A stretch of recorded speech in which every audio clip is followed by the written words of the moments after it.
போராட விடாமல் தடுக்கிறாங்க, எங்களை மிரட்டுறாங்க, வேலையை விட்டு தூக்கிடுவோன்னு சொல்கிறாங்க.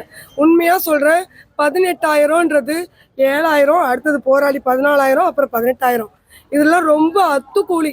ரொம்ப திறமையோட படிச்சுட்டு 2015-19 மருத்துவ தேர்வாணை மூலமாக சாதாரணமாக யார் வேணா வந்து உட்காடுறாங்க பாருங்க, சில இடத்துல அது மாதிரி இல்லை. யார் வேணா வந்து உட்காடுறாங்க பாருங்க, சில இடத்துல அது மாதிரி இல்லை. யார் வேணா வந்து உட்காடுறாங்க பாருங்க, சில இடத்துல அது மாதிரி இல்லை. இதை கேட்கும் போது சில வாரிசுகளின் முகம் உங்கள் நினைவில் வருகிறதா?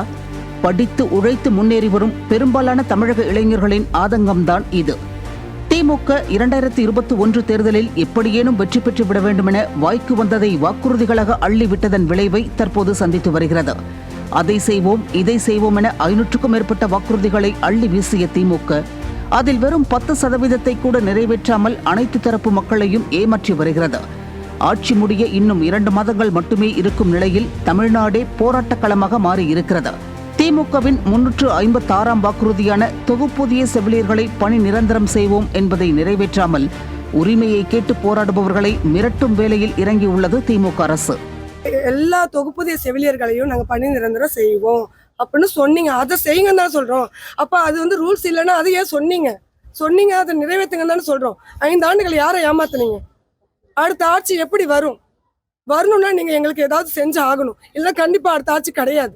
நாங்க ஒரு இளைஞர் தான், நாங்க இதனால உனக்கு வேலை வாய்ப்பு கிடையாதுன்னா வேண்டாம். அந்த அப்படி மிரட்டி ஒரு கொலை மிரட்டோல ஒரு வேலை வாய்ப்பு எங்களுக்கு வேண்டாம். உரிமையை கேட்டு போராடும் பெண்களை மிரட்டி அவர்களின் குரலை அடக்கி ஒடுக்கிவிட்டு சிம்மாசனத்தில் கால் மேல் கால் போட்டு போஸ்ட் கொடுத்து திராவிட மாடல் 2.0 என வசனம் பேசினால் கனவு பழித்து விடுமா ஸ்டாலின் அவர்களே?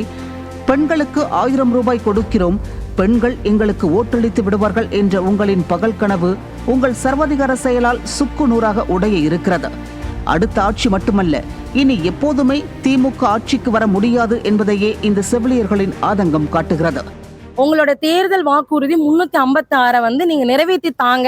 அப்போ அவங்க யோசிக்கவே இல்லை, நார்ம்ஸ் படி நர்சஸ் இருக்காங்களான்னு யோசிக்கல, எல்லாம் வேகன்சி இருக்கான்னு சொல்ல. நாங்க நிறைவேற்றோம்னு சொன்னாங்கல்ல, ஏன் இப்ப நிறைவேற்றல?